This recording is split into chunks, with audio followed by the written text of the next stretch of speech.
अस्सलामुअलैकुम dear students, उम्मीद करता हूँ आप सब दोस्त खैरियत से होंगे, ठीक ठाक होंगे।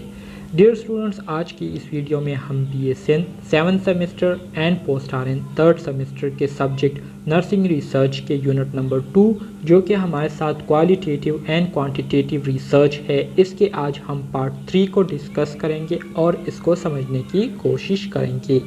डियर स्टूडेंट, जैसे कि मैंने आपको स्टार्ट में भी बताया था कि ये यूनिट जो है बहुत ही ज़्यादा कंसेप्चुअल है, बहुत ही ज़्यादा इम्पोर्टेंट है और इसमें बहुत ही ज़्यादा इम्पोर्टेंट टर्मिनोलॉजीज़ यूज़ हुए हैं जिसका आप स्टूडेंट्स को समझना बहुत ज़्यादा ज़रूरी है।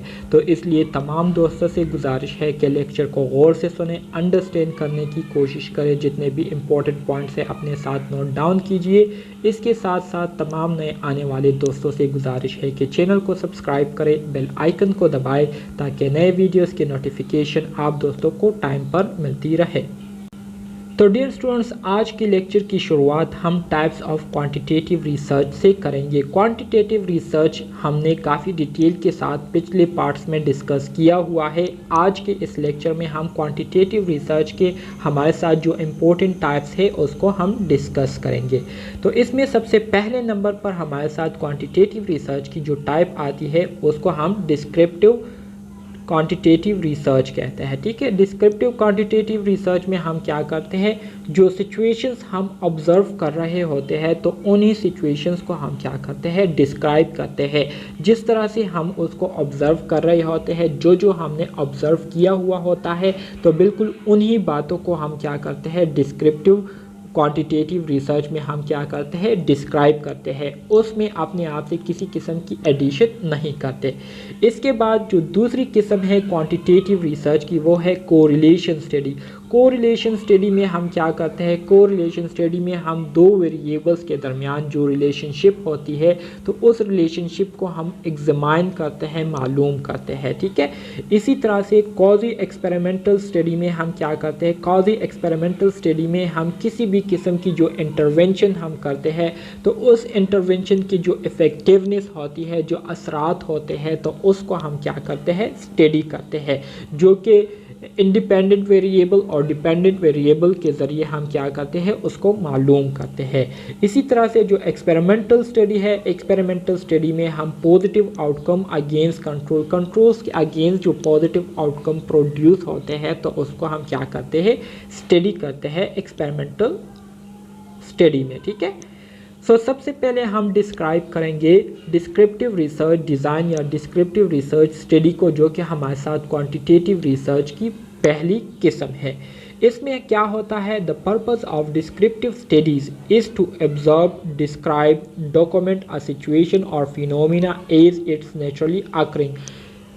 हम जब डिस्क्रिप्टिव रिसर्च स्टडी करते हैं या डिस्क्रिप्टिव रिसर्च डिज़ाइन करते हैं तो इसको करने का हमारा जो बुनियादी मकसद होता है वो यही होता है कि जो सिचुएशन हम ऑब्ज़र्व कर रहे होते हैं, जो फिनोमिना हमारे सामने हो रही होती है, तो उस फिनोमिना को ऑब्ज़र्व करते हुए उसको जो है डिस्क्राइब करते हैं बिल्कुल उसी तरह से जिस तरह से वो एराइज़ हुआ था, और उसी तरह से हम उसको क्या करते हैं, डॉक्यूमेंट्स में उसको हम रिकॉर्ड करते हैं, उसको हम क्या करते हैं, उससे इंफॉर्मेशन जो है बिल्कुल वही इंफॉर्मेशन हम क्या करते हैं, कलेक्ट करते हैं जो कि हमने ऑब्ज़र्व किया हुआ होता है नेचुरल प्रोसेस में। ठीक है, A descriptive study is one in which information is collected without changing the environment.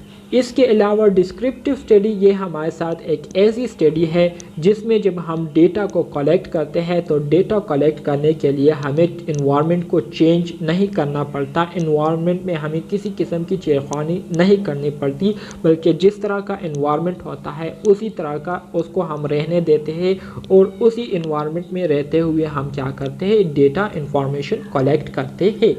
इसी तरह से variables are study as they exist in the real world, और जितने भी फैक्टर्स इस सिचुएशन के पीछे मौजूद होते हैं या इस सिचुएशन के पीछे जितने भी फैक्टर्स होते हैं, जितने भी वेरिएबल्स इन्वॉल्व होते हैं इसमें, तो उन वेरिएबल्स को हम क्या करते हैं, स्टडी में इंक्लूड करते हैं।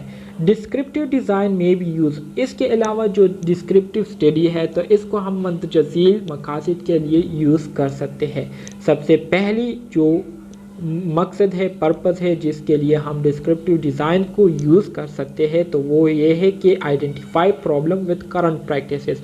जो मौजूदा हम जो एक्सपेरिमेंट्स कर रहे होते हैं, जो मुख्तलिफ़ चीज़ों को रिसर्च कर रहे होते हैं, तो मौजूदा प्रैक्टिसेस को लेते हुए हम प्रॉब्लम्स को क्या करते हैं, प्रॉब्लम्स को इसके ज़रिए हम आइडेंटिफाई कर सकते हैं। मतलब हम जो एक्सपेरिमेंट कर रहे होते हैं, तो इन एक्सपेरिमेंट के दौरान जो प्रॉब्लम हमें फेस करने पड़ते हैं या फेस करने पढ़ सकते हैं, तो उसको हम क्या कर सकते हैं, उसको हम आइडेंटिफाई कर सकते हैं डिस्क्रिप्टिव स्टडी के ज़रिए। इसके अलावा assess current knowledge and practice. Descriptive study के ज़रिए हम अपनी जो करंट नॉलेज जो कि हमारे साथ मौजूद है, इसको भी हम एसेस कर सकते हैं, और हमारे साथ जो करंट प्रैक्टिसेस जो स्किल्स मौजूद है, तो इसकी भी हम असेसमेंट कर सकते हैं। मतलब इसके ज़रिए हम अपने आप को भी जान सकते हैं कि आया हमारे पास इतनी नॉलेज है या इतनी स्किल्स है जिसके ज़रिए हम इस एक्सपेरिमेंट को मुकम्मल तौर पर सक्सेसफुली कंप्लीट कर सके या नहीं। तो इसको भी हम डिस्क्रिप्टिव स्टडी के ज़रिए जान सकते हैं। इसके अलावा एसेस बर्डन ऑफ डिजीज़। मतलब किसी भी इन्वायरमेंट में, किसी भी पॉपुलेशन या कम्युनिटी में पहले से मौजूद जो बीमारियां हैं, उन बीमारियों के बर्डन को भी हम क्या कर सकते हैं, डिस्क्रिप्टिव स्टडी के ज़रिए आइडेंटिफाई कर सकते हैं, एसेस कर सकते हैं। डिस्क्रिप्टिव स्टडी के मज़ीद जो फ़ायदे हैं वो ये है कि इन descriptive study biases is prevented through. Descriptive study के ज़रिए हम किस तरह से अपने आप को गलती करने से बचा सकते हैं, या अपने एक्सपेरिमेंट में गलती होने से किस तरह से अपने एक्सपेरिमेंट को बचा सकते हैं। तो इसके लिए जो मेथड्स है वो ये है कि सबसे पहले अगर हम चाहते हैं कि हमारा जो एक्सपेरिमेंट है, हमारी जो रिसर्च है, वो फ्री फ्रॉम मिस्टेक हो, मिस्टेक उसमें किसी किस्म की ना हो, तो इसके लिए सबसे पहले हम जो सैम्पल सेलेक्ट करेंगे तो लार्ज सैम्पल साइज़ होगा। ठीक है, हमारी जो सैम्पल साइज़ होगी वो क्या होगी, लार्ज होगी। अगर हमारे सैम्पल में मौजूद जो सब्जेक्ट्स हैं वो लार्ज ज़्यादा होंगे, उनकी तादाद ज़्यादा होगी, तो इसका मतलब ये है कि हमें ज़्यादा मकदार में इंफॉर्मेशन मिलेगी। ज़्यादा मकदार में इंफॉर्मेशन मिलने से फिर ये फ़ायदा होगा कि हमारे पास फिर इंफॉर्मेशन ज़्यादा होगी, डेटा हमारे साथ ज़्यादा होगा, ज़्यादा चीज़ों के बारे में हमें पता होगा, तो इस वजह से फिर गलती के, मिस्टेक के चांसेस क्या होंगे, कम होंगे। इसके अलावा जो दूसरी मेथड है जिसके ज़रिए हम अपने डिस्क्रिप्टिव स्टडी में मिस्टेक्स को बचा सकते हैं, मिस्टेक को आने से रोक सकते हैं, तो वो है random sampling technique. Random sampling technique से मुराद ये है कि जब हम सैम्पल बनाते हैं, सैम्पल सेलेक्ट करते हैं, तो सैम्पल को सेलेक्ट करने के लिए हम जो सब्जेक्ट सिलेक्शन करते हैं तो वो रेंडमाइज होने चाहिए। वो आपको उन सब्जेक्ट्स के बारे में किसी तरह का पता नहीं होना चाहिए, बल्कि आप जिस एरिया से सैम्पल को सेलेक्ट कर रहे हैं, जो सब्जेक्ट सेलेक्ट कर रहे हैं, तो आप इस तरीके से करें कि वहाँ पर मौजूद जितने भी लोग हैं तो हर एक बंदे के पास जो है 50-50 चांसेस हो कि वो उसकी सिलेक्शन हो जाए। ठीक है, तो इसको कहते हैं रैंडम सैम्पलिंग टेक्निक। इसके अलावा रिलायबल रिसर्च टूल्स। इसके अलावा आप जो टूल्स यूज़ करने वाले होते हैं अपने रिसर्च में, तो वो टूल्स भी रिलायबल होने चाहिए। रिलायबल से मुराद ये है कि उसमें किसी किस्म की मिस्टेक नहीं होनी चाहिए, किसी किस्म की ख़राबी नहीं होनी चाहिए, और वो जो डेटा प्रोवाइड करती हो तो वो ठीक डेटा आपको प्रोवाइड करती हो। तो इस तरह से इसको कहेंगे रिलायबल रिसर्च टूल। इसके अलावा जो डेटा कलेक्शन मेथड है तो वो भी फॉर्मल डेटा कलेक्शन मेथड होना चाहिए। मतलब किसी किस्म की उसमें इधर उधर की बातें नहीं होनी चाहिए। अकॉर्डिंग टू द सिस्टम और सिस्टमेटिक मेथड जो है फॉलो करने होंगे, तभी आपकी रिसर्च में, आपकी स्टडी में किसी किस्म की मिस्टेक जो है वो नहीं होगी। ठीक है, इसी तरह से फिर हमारे साथ डिस्क्रिप्टिव स्टडी के भी सब टाइप्स है जो कि मंदरजज़ील है। सबसे पहली जो किस्म है डिस्क्रिप्टिव डिज़ाइन की वो है एक्सप्लोरेटरी डिज़ाइन। एक्सप्लोरेटरी डिज़ाइन जैसे कि इसके नाम से ज़ाहिर हो रहा है कि इसमें हम क्या करते हैं, चीज़ों को एक्सप्लोर करते हैं, आइडेंटिफाई करते हैं। तो it is used to identify and explore and describe the existing phenomena and it related factor.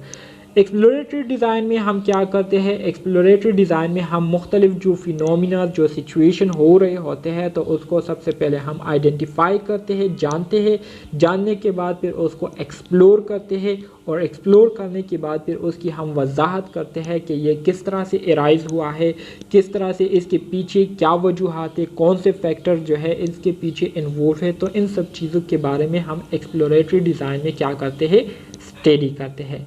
मिसाल के तौर पर women view on handling and managing there breast cancer in Pakistan.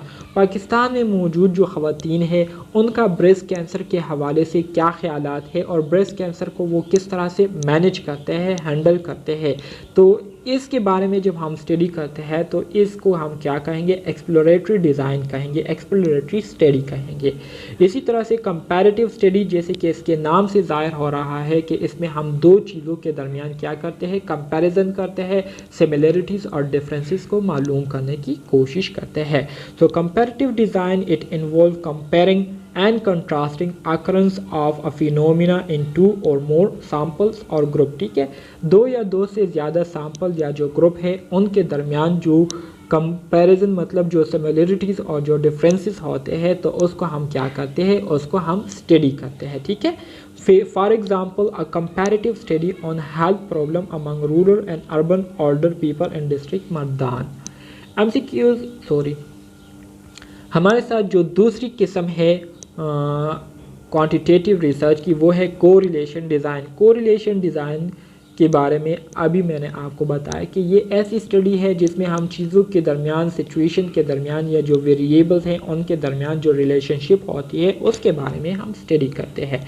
So this is a non experimental design where researcher examine the relationship between two और more variables in a natural setting without manipulation और intervention. ठीक है, correlation design, correlation study ये हमारे साथ एक non experimental design है। MCQs में आपको इस तरह से आ सकता है कि which of the following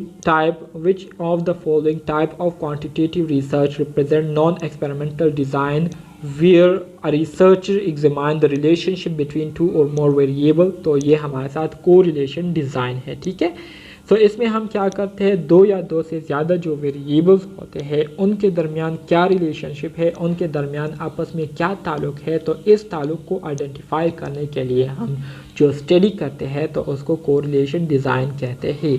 मिसाल के तौर पर a correlation study on the effects of smoking on lung cancer among people in Pakistan. Pakistan या पेशावर में मौजूद जो लोग हैं जो कि स्मोकिंग करते हैं तो स्मोकिंग की वजह से उनको लंग कैंसर होती है। अब इस स्मोकिंग और इस लंग के दरमियान क्या रिलेशनशिप है और किस वजह से ये लंग कैंसर जो है ये काज होती है। तो इस रिलेशनशिप के बारे में जब हम स्टडी करते हैं तो इसको हम कोरिलेशन डिज़ाइन कहेंगे। ठीक है, मज़ीद आगे बढ़ते हैं कि a correlation indicate how one variable is related to another variable, कि किस तरह से एक वेरिएबल जो है दूसरे वेरिएबल को क्या करती है, मुतासिर करती है, उसको असरअंदाज करती है। ठीक है, मिसाल के तौर पर अगर एक वेरिएबल को इंक्रीज़ करते हैं तो क्या दूसरा वेरिएबल इंक्रीज़ होगा या डिक्रीज़ होगा या सेम ही रहेगा। तो इसको हम क्या करते हैं, कोरिलेशन डिज़ाइन में स्टडी करते हैं। कोरिलेशन डिज़ाइन मेन जो फीचर्स है वो ये है कि in correlation studies the researcher examine the strength of relationship between the variables by determining how change in one variable change the other variable. ठीक है, कोरिलेशन डिज़ाइन की एक ख़ासियत ये है कि इस कोरिलेशन स्टडी में रिसर्चर जो है वो ये मालूम करने की कोशिश करते हैं कि अगर एक वेरिएबल को हम चेंज करते हैं तो एक वेरिएबल को चेंज करने की वजह से दूसरे वेरिएबल में कितनी चेंजेस आएगी, कितनी फ़ीसद जो है दूसरे वेरिएबल जो है मुतासिर होंगे। तो इसी वजह से कोरिलेशन स्टडी के ज़रिए रिसर्चर्स क्या करते हैं, किसी भी दो वेरिएबल्स के दरमियान जो रिलेशनशिप है तो उस रिलेशनशिप की जो स्ट्रेंथनेस है, जो वीकनेस है या स्ट्रेंथनेस है, उसको क्या करते हैं, मालूम करते हैं। Generally correlation study have independent and dependent variables but the effect of independent variable is observe on dependent variables without manipulating the independent variables. ठीक है, आमतौर पर अगर हम बात करें तो कोरिलेशन स्टडी में हम क्या करते हैं, कोरिलेशन स्टडी में हम इंडिपेंडेंट और डिपेंडेंट वेरिएबल्स को स्टडी करते हैं। इंडिपेंडेंट डिपेंडेंट वेरिएबल का भी मैंने आपको स्टार्ट में ही बताया था कि इंडिपेंडेंट वेरिएबल वो वेरिएबल्स होते हैं जो कि जिसका किसी चीज़ पर जो है मतलब जो कि किसी चीज़ की वजह से इफ़ेक्ट नहीं होता, मुतासिर नहीं होता। मतलब अगर इंडिपेंडेंट वेरिएबल्स को आप किसी चीज़ के साथ रखते हैं और उस दूसरी चीज़ में, उस दूसरे वेरिएबल में आप चेंजेस लाते हैं या चेंजेस को प्रोड्यूस करते हैं, तो इसकी वजह से जो इंडिपेंडेंट वेरिएबल है उसमें किसी किस्म की चेंजेस नहीं आएगी, क्योंकि वो इंडिपेंडेंट होता है, वो उस दूसरे वेरिएबल पर डिपेंड नहीं करता। तो इस वजह से इंडिपेंडेंट वेरिएबल जो है ये इफेक्ट नहीं होगा। इसके अलावा डिपेंडेंट वेरिएबल का मैंने आपको ये बताया था कि डिपेंडेंट वेरिएबल्स ये वो वेरिएबल्स होते हैं जो कि अगर एक चीज़ को आप चेंज करते हैं, एक वेरिएबल में आप चेंजेस को प्रोड्यूस करते हैं, तो इसकी वजह से जो दूसरा वेरिएबल है वो खुद ब खुद उसमें चेंजेस आना शुरू हो जाते हैं। तो इसको हम क्या कहते हैं, इसको हम डिपेंडेंट वेरिएबल्स कहते हैं। तो यूजुअली हम जो कोरिलेशन स्टडी करते हैं, तो कोरिलेशन स्टडी में हम इन दोनों डिपेंडेंट इंडिपेंडेंट वेरिएबल्स को क्या करते हैं, ख़ास तौर पर स्टडी करते हैं। These studies are also known as cause and effect study। इस कोरिलेशन स्टडी को cause and effect study भी कहते हैं, where cause and effect relationship is investigated in natural setting without any intervention। ठीक है। Positive and negative correlation, positive and negative correlation कैसे कहते हैं। Positive correlation, a relationship between two variables such that as one increases or decreases the other does the same is called positive correlation। और अगर आप a positive correlation will have a positive slope। Positive correlation ये हमारे साथ वो relationship होती है दो वेरिएबल्स के दरमियान, जिसमें अगर एक वेरिएबल को हम क्या करते हैं, उसमें हम चेंजेस को इंक्रीज़ करते हैं या डिक्रीज़ करते हैं, तो दूसरे वेरिएबल में भी उसी तरह के चेंजेस जो है हमें देखने को मिले। तो इस तरह की जो रिलेशन होती है इसको हम पॉजिटिव कोरिलेशन कहते हैं। और इसी तरह से अगर ग्राफ पर हम पॉजिटिव कोरिलेशन को देखें तो ग्राफिकल प्रेजेंटेशन भी हमारे साथ क्या होती है, इसकी पॉजिटिव स्लोप हमें देती है। ठीक है। नेगेटिव कोरिलेशन से मुराद ये है कि ये वो रिलेशनशिप होती है जिसमें अगर दो वेरिएबल में से एक वेरिएबल में हम तब्दीली चेंजेस को प्रोड्यूस करते हैं, तो इसकी वजह से जो दूसरा वेरिएबल है उसमें किसी किस्म की चेंजेस जो है वो नहीं होती। तो इसको हम क्या कहते हैं, इसको हम नेगेटिव कोरिलेशन कहते हैं। ठीक है।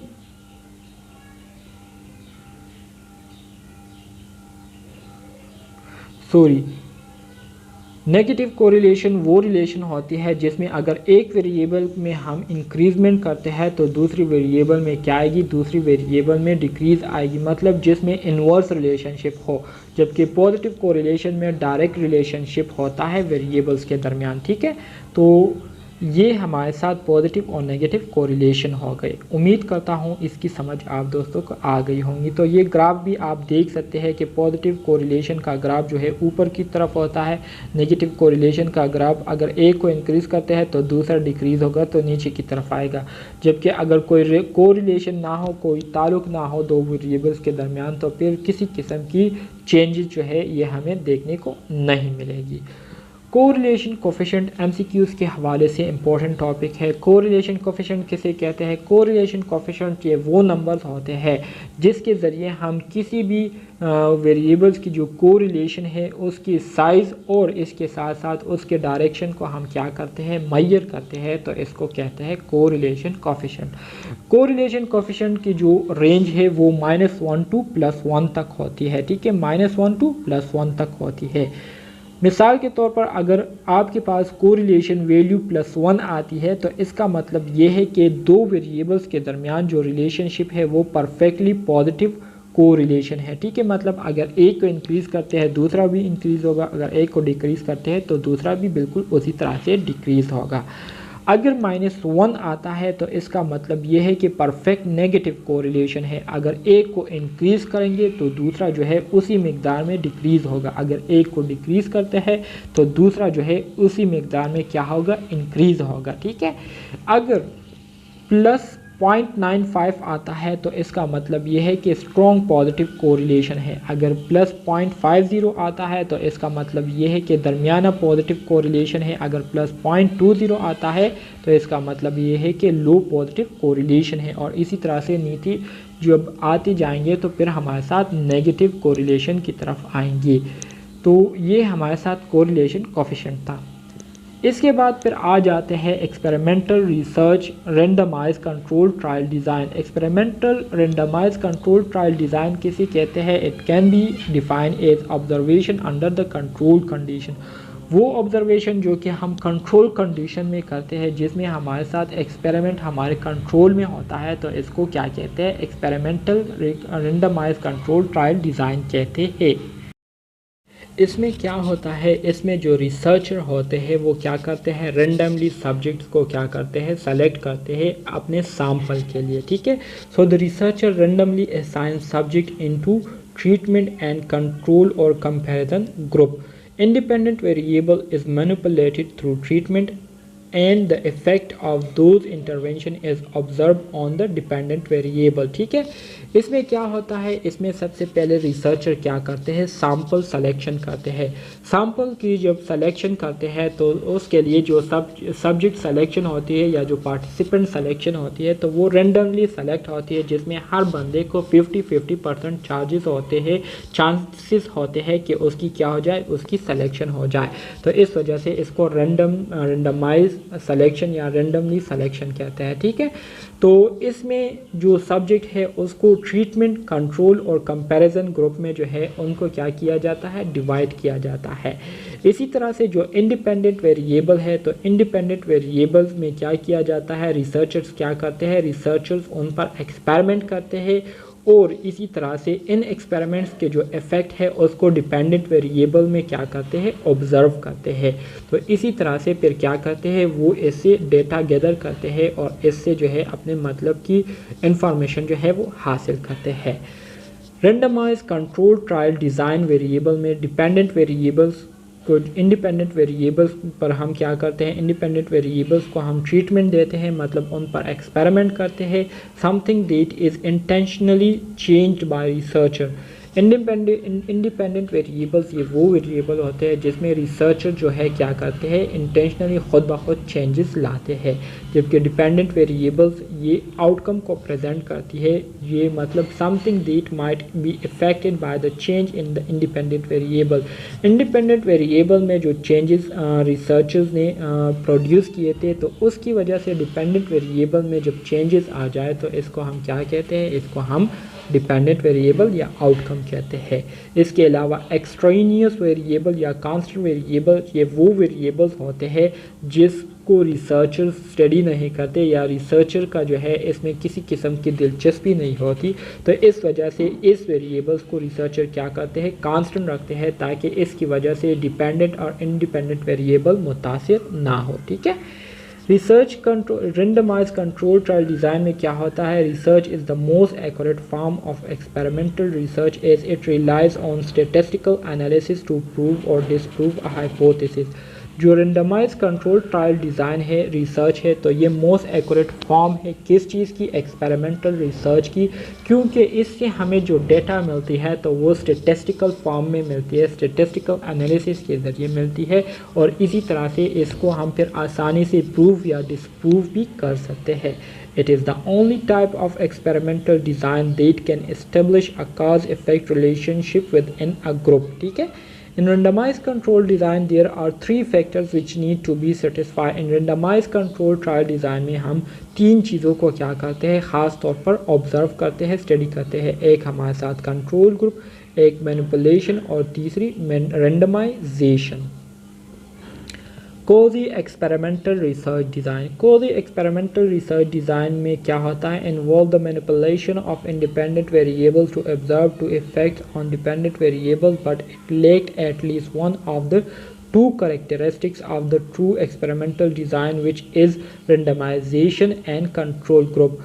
कॉजी एक्सपेरिमेंटल रिसर्च में स्टडी में भी हम जब स्टडी करते हैं तो इसमें भी हम इंडिपेंडेंट वेरिएबल्स में चेंजेस को प्रोड्यूस करके डिपेंडेंट वेरिएबल्स में उसके जो इफ़ेक्ट्स है उसको हम ऑब्ज़र्व करते हैं, लेकिन इसमें हम दो चीज़ों को स्टडी नहीं करते। वो दो चीज़ें, एक हमारे साथ रेंडमाइजेशन है और दूसरा हमारे साथ कंट्रोल ग्रुप है। इन दो चीज़ों की हमारे साथ कॉजी एक्सपेरिमेंटल रिसर्च डिज़ाइन में क्या होती है, कमी होती है। बाकी इसमें भी हम इंडिपेंडेंट वेरिएबल को क्या करते हैं, इस पर हम इंटरवेंशन करते हैं और इसके जो आउटकम है वो हम डिपेंडेंट वेरिएबल के थ्रू क्या करते हैं, देखते हैं।